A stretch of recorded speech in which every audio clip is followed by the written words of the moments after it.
Hi, good afternoon, everyone. Can everyone hear me? Maybe a thumbs up. Terrific.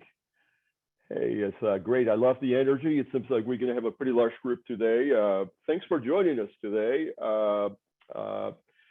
We recognize that it can be a challenging time of the day, and you have options. So it's really a pleasure and an honor to have you join us for this webinar on starting a business in Florida. Why don't we get started? If my PowerPoint helps me, let me see. Let me come back to, I think my computer, my PowerPoint is frozen. Bear with me for a moment. Yeah. Oh, there you go. All right. So hopefully that will take care of it. I'll be back with you guys in a moment. Hold on.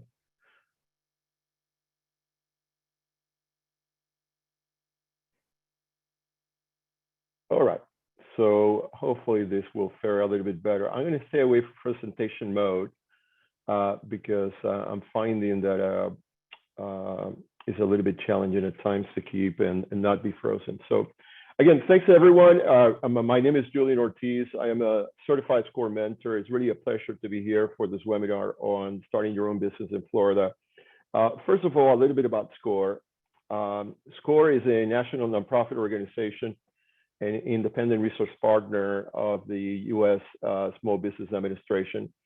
At SCORE, we provide small businesses with free confidential business mentoring, both online and in person, as well as business educational services through local workshops, 24/7 online resources across more than 300 chapters and 10,000 volunteers nationwide. Here in Minnesota, which is the combination of Sarasota and Manatee counties in Florida, we have, in fact, more than 100 volunteers, and we have served this area for more than 50 years. So, we're very much embedded in the small business community here in Florida, and we thoroughly enjoy moments like this where we can really share our perspectives and our insights with all of you, both current as well as aspiring entrepreneurs. A little bit about me. I have been in the business world for more than 30 years, advising and growing successful businesses in not only the United States, but also in Latin America and Asia.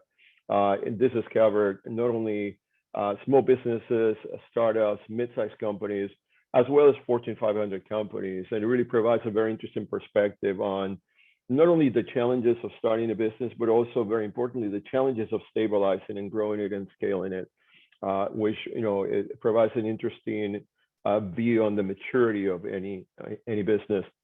My focus has been mainly on business strategy, transformation, the choices that companies need to make, the changes that established businesses need to make to transform and to stay in keeping with the times and with the challenges, as well as how to improve the operations of the business to be more profitable, more scalable, more sustainable. And more recently, I've also spent more time working on the leadership development side, which is really the soft side, the mindset of entrepreneurs, CEOs, key executives, as ultimately those mindsets shape the behaviors and the decisions that many companies make, both in good as well as in challenging times. So that's me. I've been with SCORE for a little bit over a year, and this would be probably my 5th webinar on this topic, and I'm truly thrilled to have you all join us today. So now that you know a little bit about me and about SCORE in general, I would like to really learn a little bit more about you and why you're here. So, we put together a very brief poll to get a feel for the audience and those of you who are still joining us. So I'm going to launch that poll, and we'll take a couple minutes for you to respond, and then we'll show the answers shortly thereafter. So here we go. So you should be able to see the poll right now. If I appreciate a thumbs up if you can see it, and if you're already answering it, as I quickly check the chat room as well.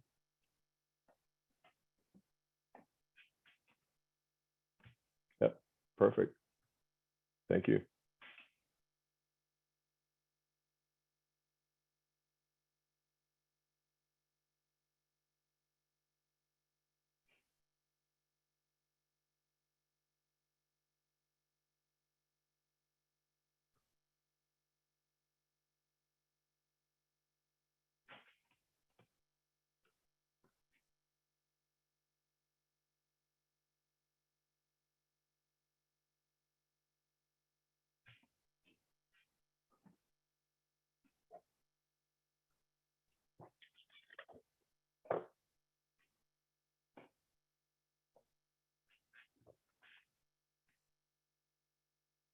Okay. I think we're almost there. I love the participation and the insights. Thanks to all of you who have responded. We'll give it a few more moments for the rest to finish.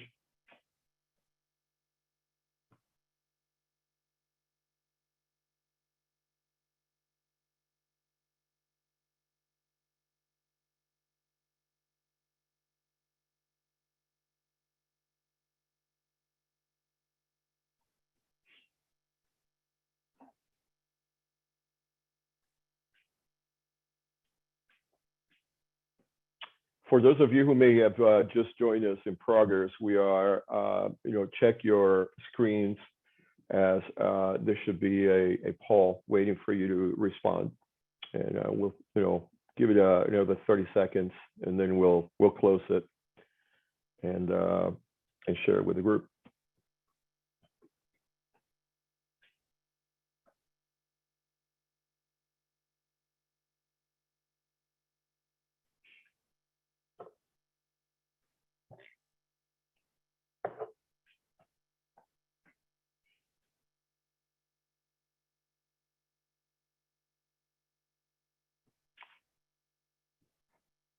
Wonderful. So I may not be able to catch everyone. In the benefit of time, I'm going to end the poll and share the results. Thanks to all of you who have responded, and my apologies for those of you who may perhaps didn't get the chance to complete it. I would love to hear either way if to what extent this responses resonate with you. So I trust that everyone can see the results of the first question.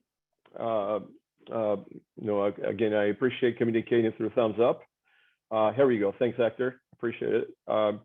So the first question is, what is your main reason for starting a business? And so, five options: increase my income and or wealth. That seems to be the primary reason.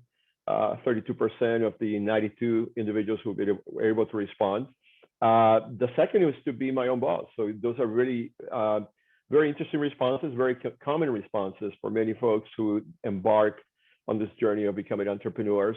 The third, most popular response was to bring to market a product or service that will make the world a better place. That is actually very interesting. I generally don't see that type of response for products that have, or a philanthropic, if you will, desire to bring something great that will impact the world. That's fantastic. It's very reassuring, especially in this day and age. And then the other responses: improve my work-life balance and see what it's like to run a business, were less prominent. The second question was, what would you mainly like to gain from this webinar today? And it seems overwhelmingly, the majority is to understand the core steps to launch a business in Florida. Great. So that means that you're in the right webinar, and I will do my best to overview those and in very specific areas, drill down a little bit more to make it tangible and practical. The second, which is interesting, is to convince myself that I can that I can or should start a business.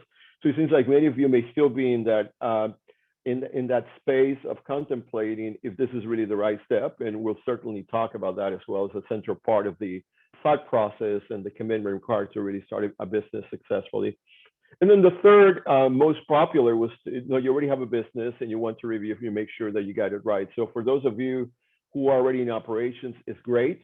I think that more and more, and going forward, it's important to have that learner mindset and that curiosity to not assume that you have all the answers. It's to constantly go back to the well, if you will, and talk to experts and seek out resources to make sure that your understanding is accurate. You can certainly build on other people's experiences. So thank you. Thanks so much for responding, and and this also allows an opportunity for all of you to get to know each other. All right, so moving on, I'm going to try again to project fully, and hopefully will not freeze. And I appreciate your patience if we end up with any technical difficulties here. So congratulations.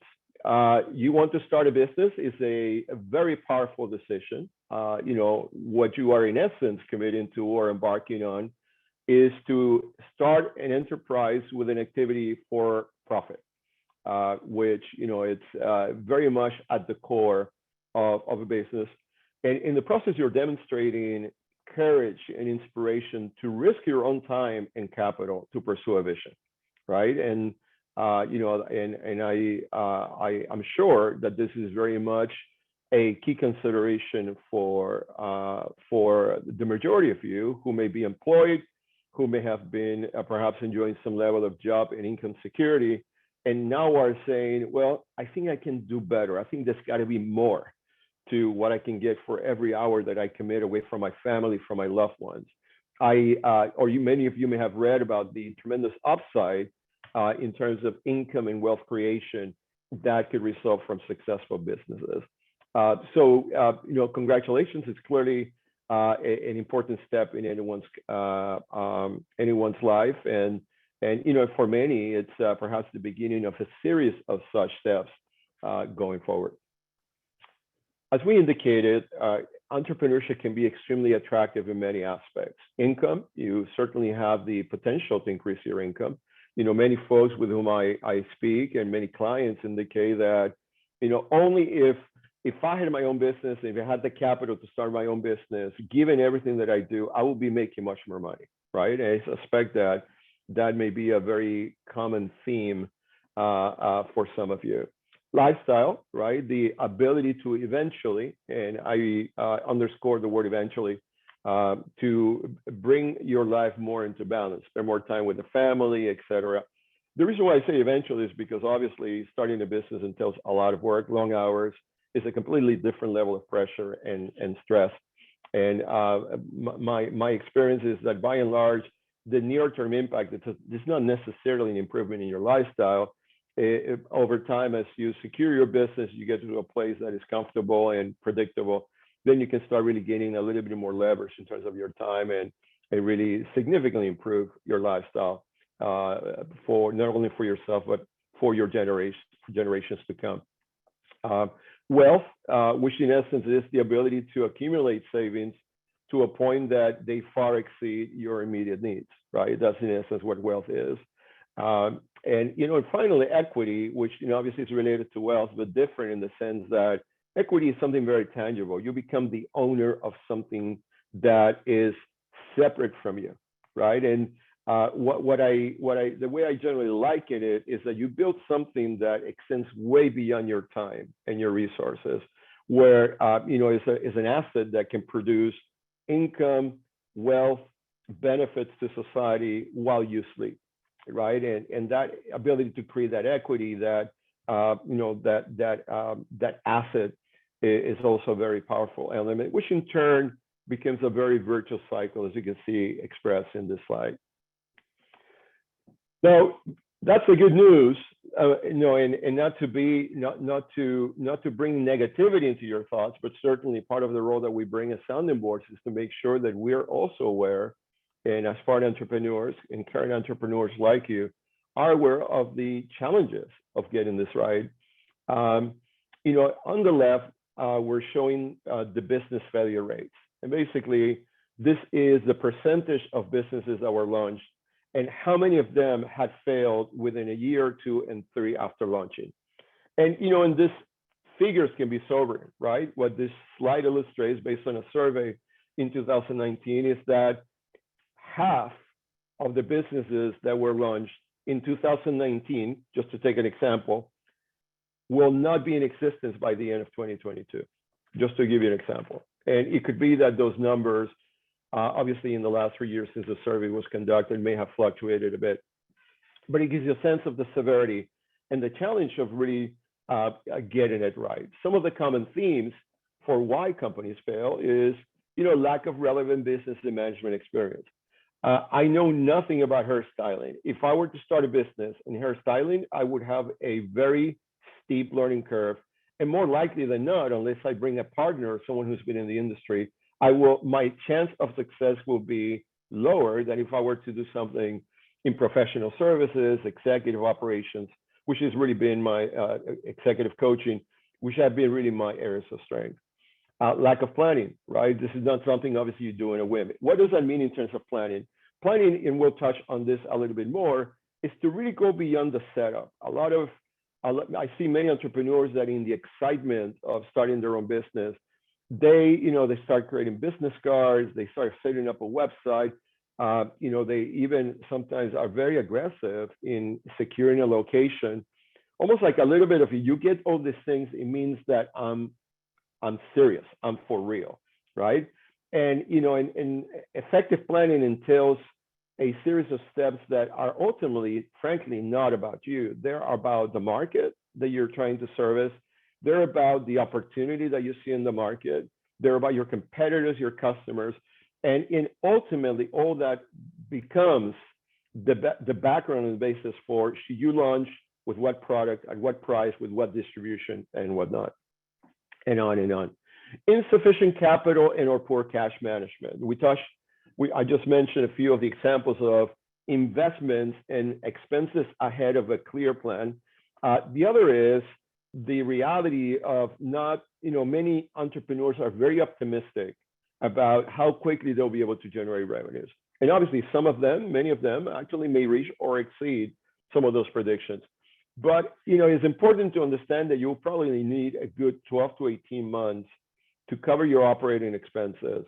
And that could be, funding from your own savings, family and friends, perhaps a bank loan if you have it, perhaps angel investors, depending on your business.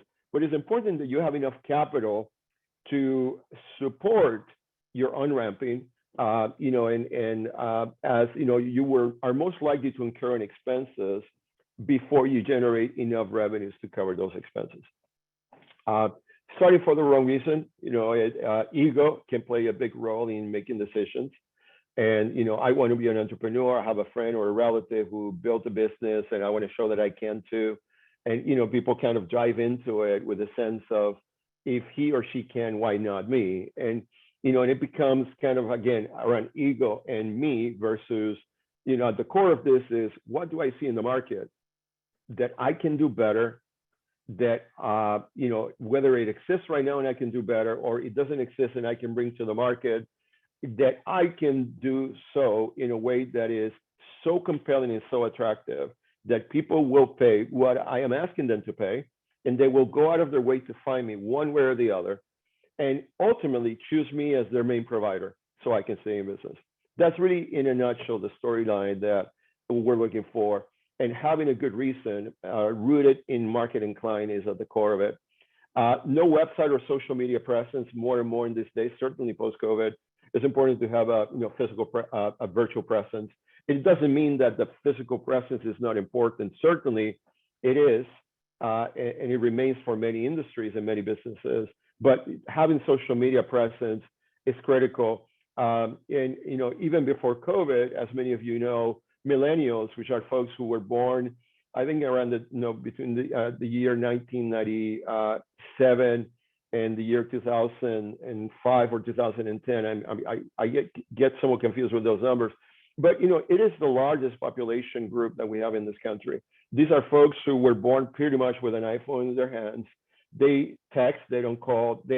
When they are researching businesses, they're looking at social media to see what friends and family, people whom they trust, consider. So that social media is very important to establish a presence and a brand. And obviously location, to the extent that you're obviously looking for a physical location. Overexpansion is the final element. And and again, we talk about examples of spending ahead of the revenue, and too many locations, hiring too many people without clarity on that income coming your way.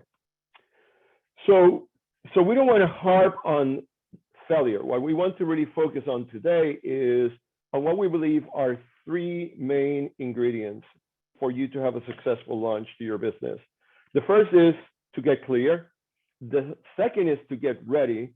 And the third is to get going. And with, an unabashed plug here for SCORE in terms of seeking a partner who has been there, done that, who has access to a wealth of resources, not only information, but a network, who knows the local market, that can really help you steer this process.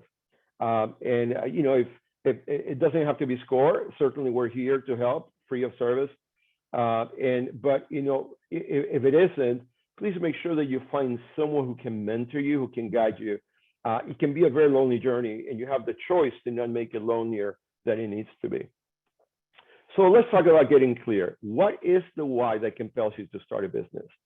So this is really a question. And by the way, I will take questions at the end if there's something pressing that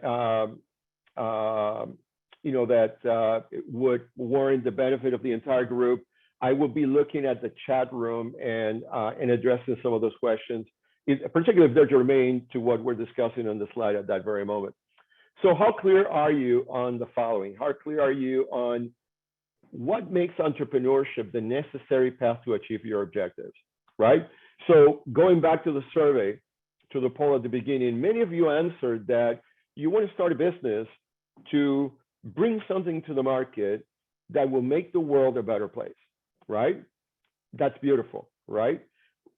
A question would be, why must you be an entrepreneur for that to happen, right? Can you do it on your current job? Can you do it via a nonprofit organization? Can you do it through other means, and maybe a combination thereof? And again, I'm not trying to discourage anyone from starting a business, certainly at the least on those grounds. But it's important that we understand, well, why is it that the path is for me to risk my own time and capital and go through the process of permits, et cetera, the formation of an entity to achieve the vision that I have? What does success look like for you, and how will you know that you have achieved it, right? The act of starting a business is a step in the process. I would imagine that if you harken back to income, lifestyle, wealth, and equity, and that virtuous cycle that we discussed a few moments ago, if you reflect on those, I would encourage you to think about, okay, can you make those as tangible as possible? If I want to improve income, well, how much more income do I want? If I want balance in my life, well, what does that look like, right? Wealth, well, what does that mean, right? It's very important that you go beyond the conceptual, because when the journey can be challenging, and the more concrete you are about your goalposts, the more you can latch onto your progress and to your achievements as you navigate oftentimes choppy waters. What is the big market opportunity or problem that you are uniquely positioned to seize or solve, and for which customers, right?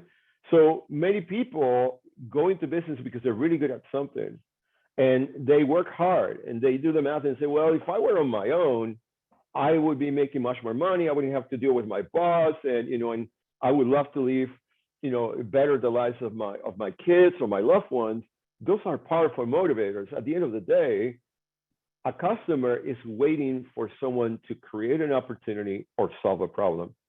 And it's hugely important that you think in terms of, what are you bringing that does not exist today? Be it product, service, experience in so doing, price point, whatever it is. There's got to be an element that will take someone who's already doing something to notice you and then say, you know what, I'm going to go from what I'm doing right now to somebody else. So you got to have a hook, you got to be compelling, and it's hard to please everyone. So having clarity on, who are you after? Are you after, millennial females looking for advice on career and work-life balance, on how to be successful career women, business women, mothers, whatever, right? Or are you trying to cater to retirees, male retirees in Florida in their 60s who want to improve their golf game, right? So like me, for example, I'm working on my golf game. So it's important to visualize your customer and understand what are you bringing to the table that doesn't exist. And, and along those lines, what is it about your product and service that will excite and hook your target customers? So, a little bit of humor into this, right? It's, we have all heard about reinventing the wheel. So, I think the picture will be self-explanatory. And, my suggestion is that it does not, that you avoid reinventing the wheel, especially if it's a square one. Very good. So, yeah, the other part of this is getting clear, right? And, I trust that all of you can see the inscriptions, right? So, understanding your target customers, hitting the right notes is absolutely clear to get the attention and the credit, frankly, for your business that you deserve. Okay, perfect. So the other part of getting clear, and I'm going through this relatively quickly. Certainly, you will all receive this document, and there's a wealth of information on our website. Just trying to really provide an overview, and I'll come back to the what we call the 10 core steps to start a business in Florida. This is a core tool and a methodology that we use with pretty much all our clients at SCORE, and it's called the Business Model Canvas. It was actually created by a separate organization called Strategizer. And what it really does in 9 boxes is to show the key elements that are essential for you to understand about the business that you're planning. And it's a little bit counterintuitive. It's read from right to left, starting with customer segments. Who are the customers that we're trying to service? What are the relationships that we're trying to establish in the distribution channels? Value proposition is basically products and services that we are planning to bring to the business. Followed with what are the key activities that we need to perform within the business, right? It's not just the delivery. Ultimately, there are things that also have to happen in the background, right? For example, if you have a hairstyling business, your operation is not just to cut hair. You also have to take reservations. You have to process billing. You have to order supplies. You have to manage the administrative part of it, pay insurance, all that jazz, right? So what are the key activities that are important for you to run that business? And that would also inform the box below. What are the key resources that I need to bring? Do I need to hire? Can I do part-timers? Can I actually outsource a service that does all this for me, et cetera? That will also ultimately lead to what you see as strategic partners, right? And the central part of strategic partners in the message is you don't have to do it all, right? Especially in 2022, there are a growing set of options for you to be able to rely on contracted services where you can ultimately focus on what you do better and have all these key activities perhaps supported through partnerships and other contracted services.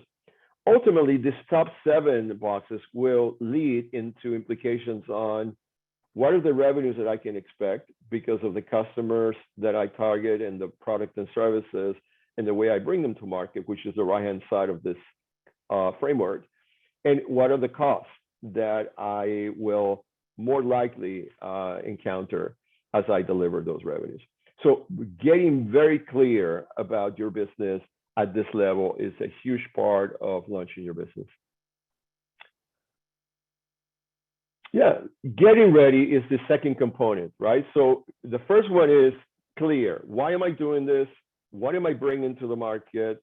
And ultimately, what is my vision of that I'm going to launch and introduce to the market that gives me a sense of my likely revenues and expenses in so doing.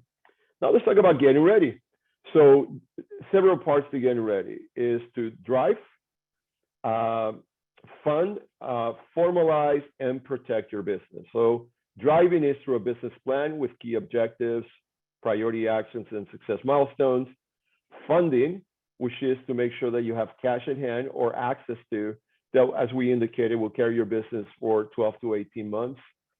and then formalizing and protecting your business, which is a combination of not only forming it with the state of Florida and getting all your require IDs, tax IDs, and tax receipts, et cetera. And we'll come back to those in a moment.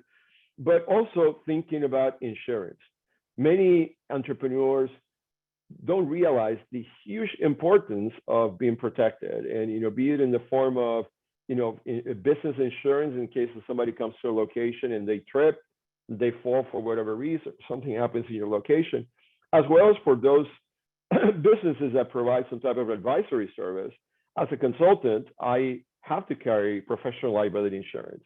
I have to make sure that I'm covered in case that someone construes my advice as a basis for a decision that they made that perhaps was didn't have the outcome that they wanted. So it's important to think of insurance, and we at SCORE don't provide that type of advice. It's important that you consult with a professional advisor in those situations. Develop a simplified business plan, getting ready, the description of your business, goals and objectives, the action plans that you are, the priority action plans that you need to pursue, as well as your marketing and sales plan, right? So, I generally encourage our clients, and this is good for you to practice with folks that I say, okay, Mary, tell me, what is the business that you want to explain to me as to something that would get me excited in 30 seconds? Is that's the notion of an elevator pitch, assuming a 30-second elevator ride. Okay, perfect. So why are you doing this? What are your goals? We talked about that wheel in terms of income, wealth, lifestyle. What are your goals? How big, how quickly, right? And I think there's also a question of how much are you willing, what are you willing to do to get there, right? Which, oftentimes can be answered from the perspective of, I'll give it a year, I'll give it 2 years, whatever, right? It's important that you really make that tangible, as well as for your business, right? Revenues, growth, profitability. Action plans. This is very important, right? And for many of you who are looking to start a business, it could well be that coming out of this webinar, the key action steps are the 10 steps that I will summarize at the end. For those of you who are in operation, it may entail, perhaps revisiting, bringing in an advisor. Someone said, I thought I would be growing faster. I'm not getting as much traction as competitors. Maybe I need to bring someone who can help me kind of look at my business and understand with fresh eyes what I may be missing, et cetera, et cetera.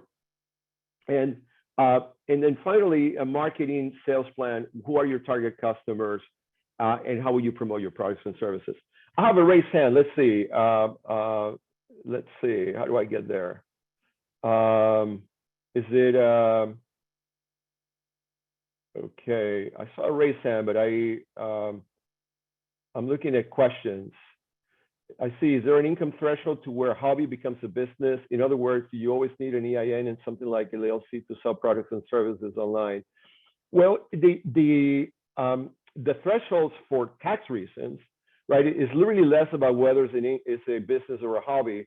It's really at what point do you incur a tax liability with the authorities. And for that, there are different answers depending on what state you're in. The federal government will tell you basically, and it varies from year to year. I don't know that threshold off the top, but it will indicate a point at which you may pay taxes. Now, bear in mind that you're supposed to file federal taxes every year, right? So the question really is, how much will you pay?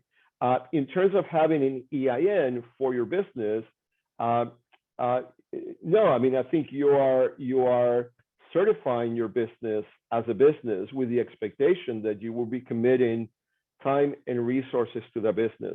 The benefit of getting an EIN as you file taxes later in the year is that also gives you an opportunity to file things that you normally would not be able to deduct, for example, in setting up a business expenses, printing expenses, transportation expenses. So, the moment you start a business, it's important that you start really carving out income and expenses associated, separated from your personal life, because it will give you the optionality of maximizing your tax liability down the line. Um, Perfect. So yeah, so there's a question as to whether this is generic and how to start a business, or will there be specific to Sarasota County sub-biz tax receipts? So it's a fair question. We don't believe it's generic. There's only so much detail that we can go into, since as Minnesota, we represent both Manatee and Sarasota counties. But we can definitely touch on it as we go to the 10 steps. I can bring that more into life. For example, in Sarasota County, you need a sales tax, a business receipt to conduct business, full stop, in Sarasota County. In Manatee County, you don't need a business tax receipt. So that's an interesting example and a contrast. So it's really hard to generalize across our service areas. There's plenty of information as well that we will introduce that would allow you to get to that level of detail, specifically for Sarasota and Manatee counties, respectively. Thanks for the question. All right, so getting ready, prepare to fund yourself. And this may be familiar to many of you. My experience is that it isn't for most of you who are considering starting a business. The importance of having something documented that forces you to crystallize your thought and the finances of your business, right? So your financial plan, what is the startup cost? How much money will you need to get started? An income statement, which is an example, a very generalized example on the right, that captures, how are you going to make money in your business? You have sales, you will have to spend money to generate those sales, be it products, material, supplies. In cases of services, you still have to pay salaries, and there will be other supplies and expenses associated with that. And eventually you will give a sense for what will be your take home after that. And certainly we haven't included the taxes here, but obviously taxes should definitely be part of that equation in terms of your after-tax income. Your cash flow, right? It is very common for the new business to manage their accounting based on cash. And I will not overcomplicate it. There are other ways to create an income statement. One is called the accrual-based accounting. But most of you will likely report income as you receive the cash and expenses as you pay them. And it's hugely important that you are on top of your cash flows. One of the things that we do with our clients is to work very closely in this, particularly on this slide, to bring some formality and clarity on something so tangible as your financial commitments and your cash flow and your ability to really defray a business in the near and midterm. It's also important to have a management plan, right? Especially for those of you who are partnered with others. Roles and responsibilities are very clear. It is one thing to say, I'm going to start a business. Hey, Jim, Susan, let's start a business together, and we get going. And then we start bumping into each other, and we never really define, okay, Jimmy, what's your role? Susan, what's your role? What's my role? How do we really coordinate? How do we create a team and we're all rowing in the same direction? It's hugely important that that is clear. The second component is information technology. More and more, things that 20 years ago, even as recently 10 years ago, were not possible via technology on your iPhone, on your Samsung device, are now commonplace. Being able to use QuickBooks, for example, for financial reporting, to track your expenses, to separate personal and professional and business is hugely important. So get ready. The clarity of how much you're going to bring in the first 6 months to a year, making sure that you have set aside enough cash or access to financing for 12 to 18 months is a big part of being ready. And you will need to be able to communicate to a banker or to a partner, to an investor, the table on the right, where ultimately your ability to repay any loan or any investment. The other part of getting ready, and this is a topic of significant interest to many of our clients, is how to, kind of what legal structure they should have. In the United States, more than 90% of the businesses are sole proprietorships. And what that means is that these are businesses where, like, tomorrow you decide to start your business, the name of the business is you. When it comes to tax time, you submit your income, and your income is everything that you get from whatever part-time gigs you did to your any other business operations. You report it, you bundle it, and and it's basically you pay taxes based on the same brackets and the same general treatment of any income as if you were employed. And and a sole proprietorship is the simplest. One of the challenges of a sole proprietorship is that there's no formal legal entity. It's basically you, and as such, you also bear all the risk that pertains to that business as a sole proprietorship, right? So if you get sued, you are getting sued, right? Not a business, you are getting sued. If somebody comes after, their damages that need to be addressed, it is your wealth and your assets that are at risk. It's not a separate entity or a separate business. So it is certainly the easiest to start, but oftentimes may also be the most exposed in terms of managing any risk, and frankly seizing opportunities from a tax perspective. By the way, something I should have said at the beginning, this is an overview of the different legal structures. At SCORE, we don't provide legal or accounting advice. You need to consult a certified professional, and it is one of the requirements of most states, certainly the state of Florida, that to provide legal, accounting, medical advice, other types of professional services, you need to do so with a certified and licensed professional. At SCORE, we have accountants, we have lawyers. Many of them may be licensed to practice in the state of Florida, but as an organization, that's not something that we do. We refer in such cases for final and definitive legal advice and accounting advice to other entities. Other examples of business structures are partnerships. They can be limited in general.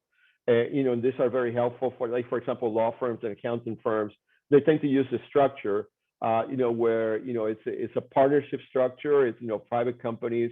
And then you can do it in such a way that it's, where there is a general liability or limits the liability of the different members who start that partnership. Again, I will point to more detailed information that you can go to websites and become more acquainted. This is really intended to be a summary in the 1 hour that we have, as we are, already 34 minutes into it, or 44 minutes into it.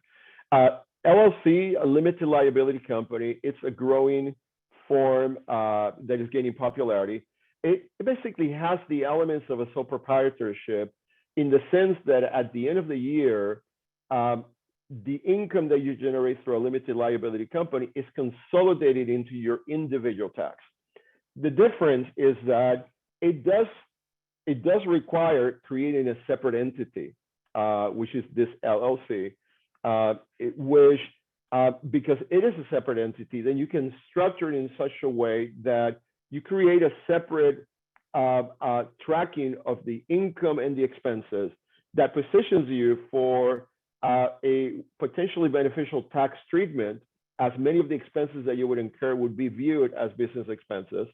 It also has the benefit of separating your liability as an individual from the limited liability company. So you can, get insurance for the limited liability company. You can also define the parameters of the risk at the exposure at risk of of that company that will be separate from those that you would have as an individual. And finally, Subchapter S Corporation and C corporations. The last two are more formal. They are more involved. They require more legal steps, more costs associated with them as well. They are great for companies that are perhaps a little bit more established, or are immediately seeking investors, because multiple investors, because what it really does is that it creates more scalability in terms of the ownership structure, right? So for many of you, perhaps, who are thinking of starting your business, maybe with your spouses, with relatives, I would think that any of the first three may be more advisable, more preferable. But again, it's a decision that needs to be made in the context of what is the business that you want in, what is the history of what most companies do and why, what are the benefits, what are the downsides, what are your projected income and expenses, and then kind of think about that and consult with an accountant and a lawyer to make that final decision.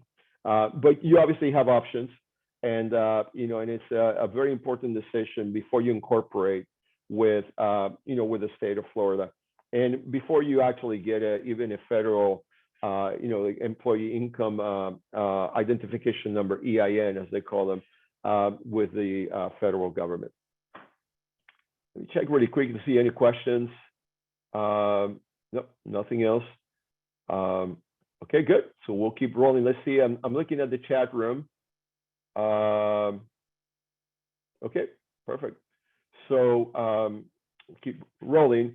Get going is the final step, right? Is once you have done your core homework in terms of clarity, in terms of the why behind your actions and your objectives, and once you have crystallized that thinking with a concrete plan, then the next step is to really start moving in that direction.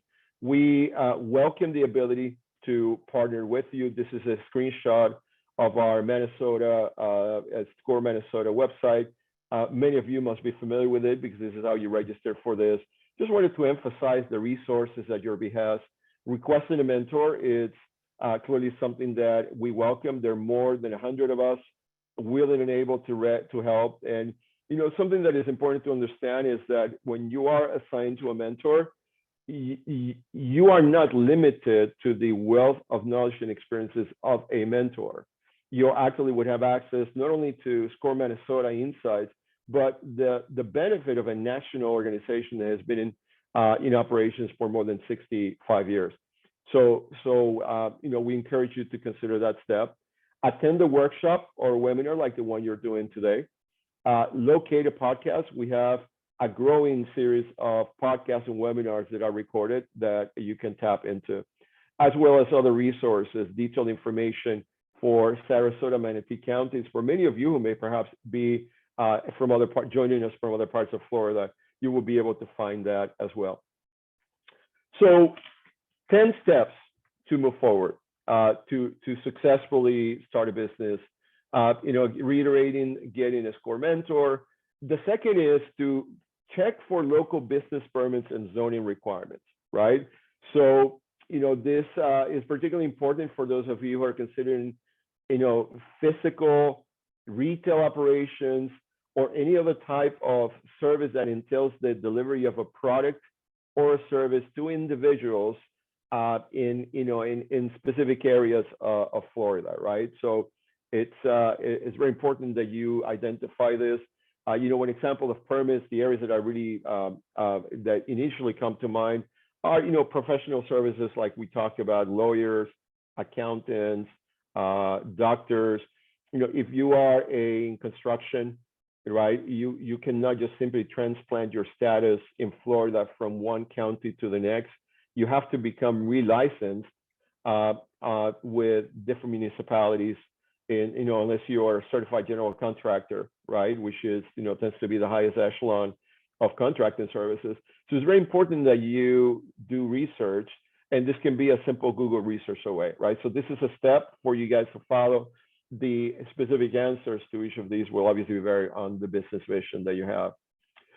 Drafting your business model canvas, and we talked about that prior framework with 9 boxes, where we talked about customers, value proposition, revenues, and costs.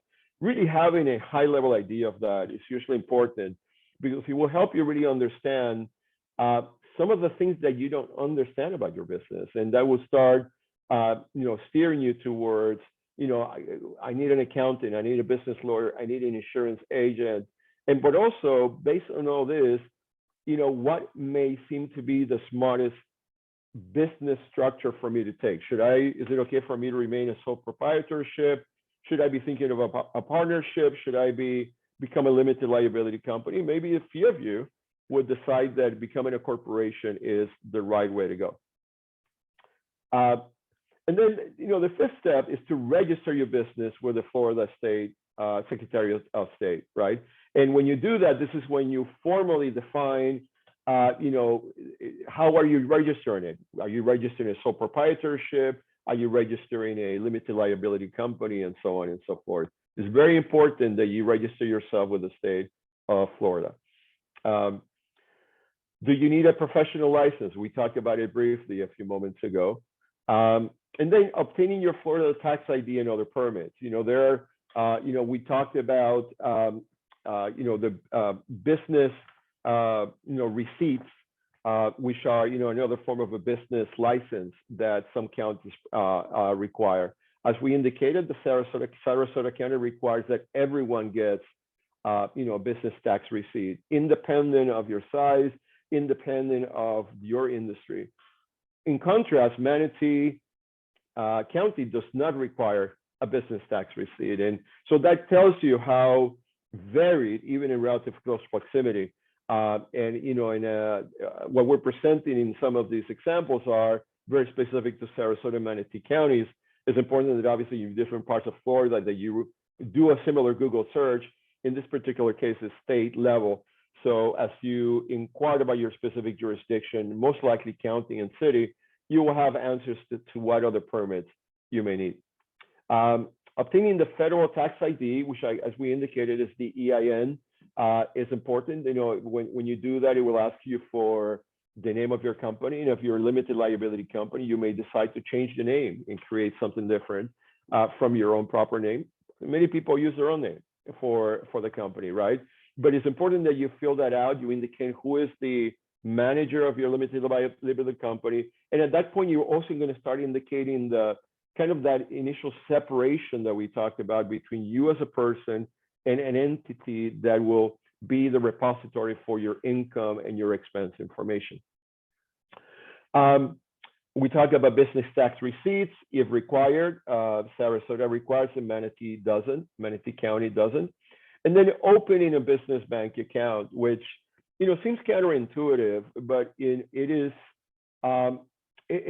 extremely common that at the beginning, entrepreneurs don't separate what is business from what's personal. And that has many downsides. One of them is, if you don't create a separate structure and track it as such, you don't have the visibility and the clarity that you need to understand how well that is doing, right? If you commingle it with your financials, then you lose the ability to really evaluate it objectively. Yeah, I understand that for many of you, you still will be paying it out of the same income that you have right now, out of the same savings, and ultimately you need that income to feed your family. So you may be saying, well, why go through the extra effort of separating it if at the end of the day it has to end up feeding the same amount?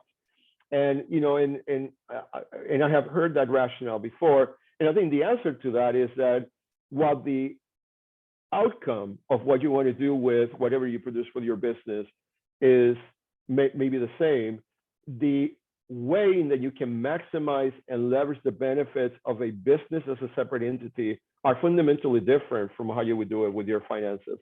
It would also avoid the tendency to, in some cases, subsidize a business that clearly is not working because you're subsidizing in many ways with your own personal means.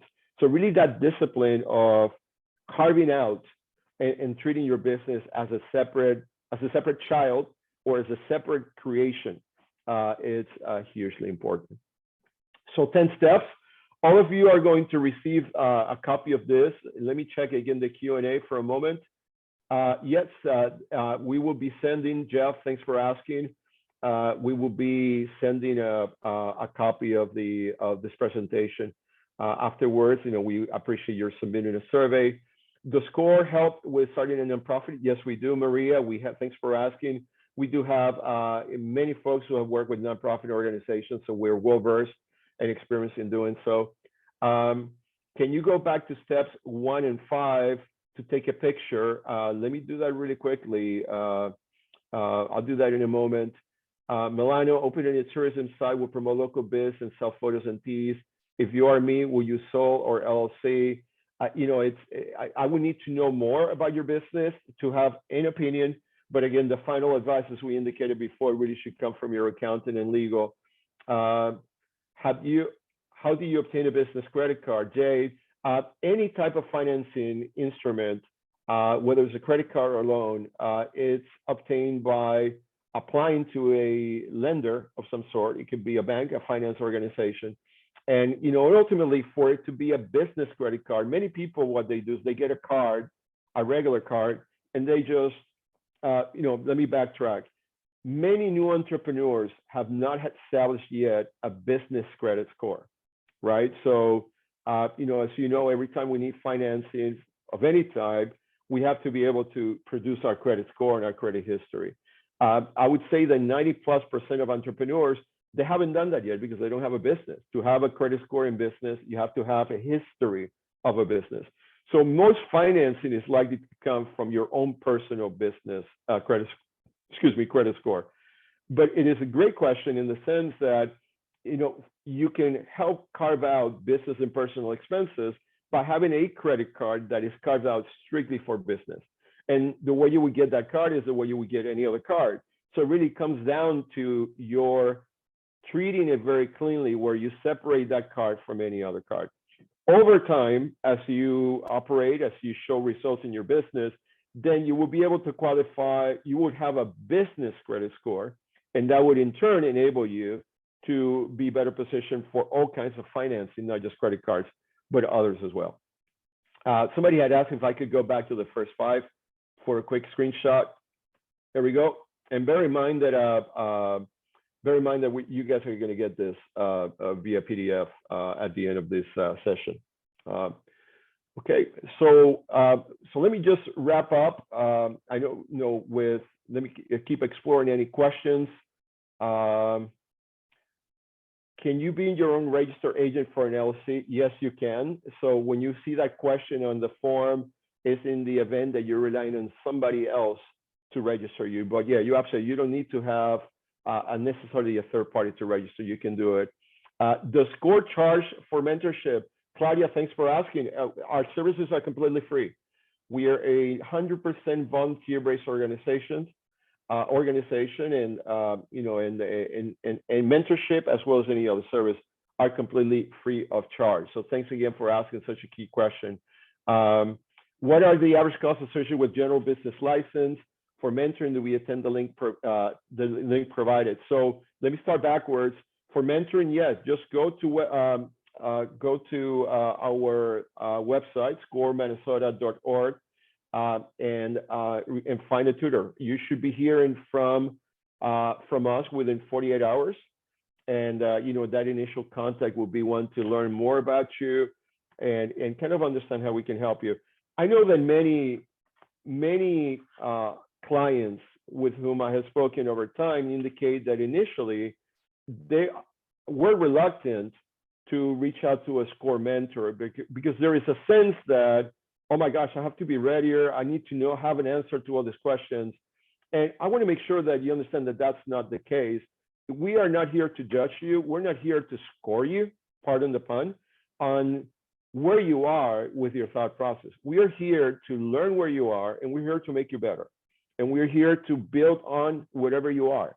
So, please, feel free to reach out, and we, as always, strive to do our best to create a safe environment and to really be there to bring you along as far as you want to go, and as much time and energy you're willing to and able to put into it.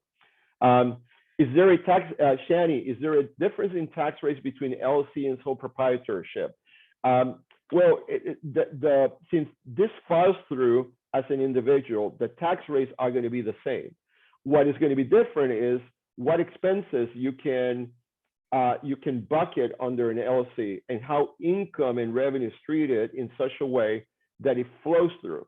And generally, it tends to have a net effect of reducing your tax liability because in essence, you're inheriting creative activity in building a business, and the IRS and other tax entities tend to reward those in the form of some form of deduction and whatnot. So, I hope that answers your question. And again, something that is important for the specifics of your business.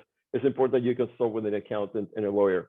Does SCORE provide mentoring for Miami business owners? We provide mentoring for people, for clients nationwide. Obviously, we focus mainly on those in our immediate vicinity. SCORE does have a chapter in Miami. I know many of the mentors. They're top-notch individuals as well. So, it is really a matter of preference. I would anticipate that in many cases, one may value the benefit of in-person coaching and meeting someone and meeting face-to-face. So if that's the case, I would encourage you to reach out to our chapter in Miami. I don't know the webpage link, but you can Google it, SCORE Miami. If meeting in person is not an imperative for you, then we welcome the opportunity to be of service, as we are absolutely open to working with clients from outside of our immediate area.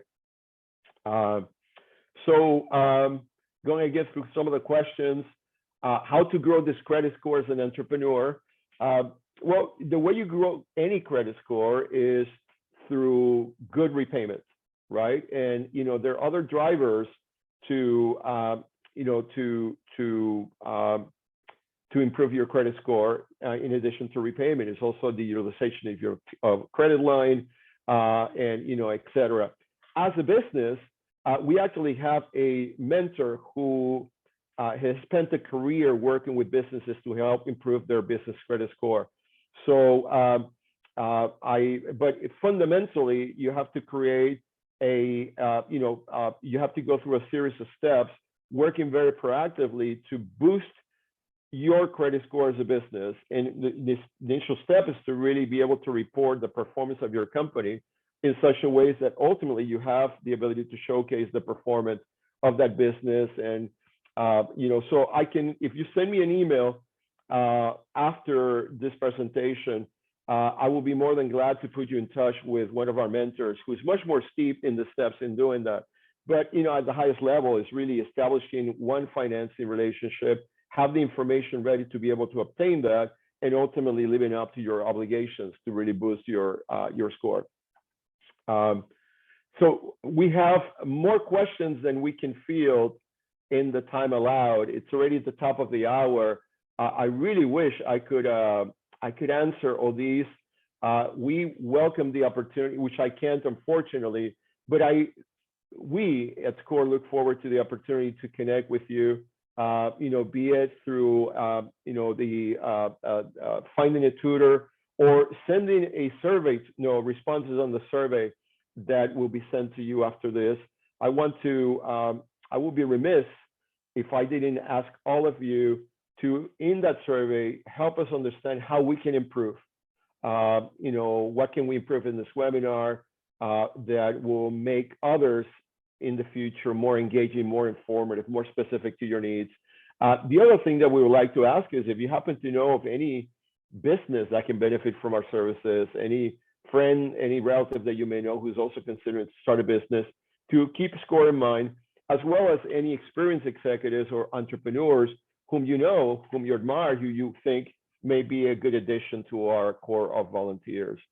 Finally, I would be remiss if I did not thank the slew of partners that we have, both sponsors, as you can see, many financial institutions with whom we work very closely, and many of them are referred, clients for financing, as well as community partners as listed on the right-hand side. And again, underscoring that when you are with SCORE, you're not only working with SCORE, you're working with an ecosystem of resources, of network, of information and experiences that could be placed at your behest. So, I really want to thank all of you for attending this webinar today. I love the energy. I love the interest. I apologize, our inability to field the questions that came up today. And I do look forward to hearing from you either through the survey or by visiting our website and commenting on the webinar. And perhaps, we can find a way to create a follow-on to this webinar, which was extremely popular and with lots of interest and lots of curiosity. So once again, I want to thank you. I hope that all of you have a beautiful rest of your week, and we look forward to hearing from you. Thank you so very much.